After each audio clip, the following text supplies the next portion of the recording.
He craved the identity of a statesman and worked diligently to deserve the distinction. Few senators understood the large strategic premises of national defense and the most intricate details of defense policy as well as John Tower understood them. Few knew the caliber of the men and women, officer and enlisted, who fight for us and the quality of the weapons we give them to fight with, as well as John Tower did. Few senators had as extensive contacts with the leading international statesmen as John Tower did. He traveled abroad frequently and knew personally every major foreign leader of his time. He was a superb selection for the office of Secretary of Defense. Although Bush took his time in naming a defense secretary, the announcement wasn't made until 6 weeks after the election. Tower's name always figured prominently as the probable frontrunner for the job. When it became official on December 16, 1988, no one was surprised. John Tower stood contentedly within the reach of the summit of his ambitions. I couldn't have been happier for him, or for myself for that matter. It's no small thing for a junior member of the Senate Armed Services Committee to have the Secretary of Defense as a close friend and mentor.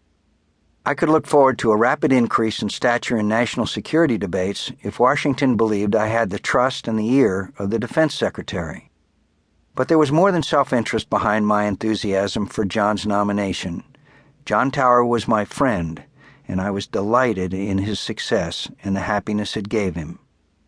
I owed him a lot, and I take my debts seriously, particularly debts I incurred to friends as loyal as John Tower was to me. But I had no idea that the time was at hand when I would begin to repay him for his many kindnesses to me. His confirmation was expected to be a simple formality, and like everyone else in town, I assumed his confirmation hearings would be perfunctory, notable only for the lack of aggressive questioning from committee members who usually spare their former colleagues such discourtesy. In hindsight, I might have sensed trouble coming, given my familiarity with John's personal life and the excessively disagreeable nature of his ex-wife, Lilla. I should have been all the more alert when several weeks before his nomination was announced, the Atlanta Journal-Constitution ran a story with the headline, "Tower, Too Hot for Bush to Handle?" that reported the details of a divorce settlement dispute during which Lilla's lawyers accused Tower of marital misconduct and demanded depositions from 3 women they alleged were the objects of his misconduct. A few days later, NBC ran a rehash of the allegations on the evening news. Other stories calculating the odds of a Tower nomination had also included vague references to reports of womanizing and excessive drinking.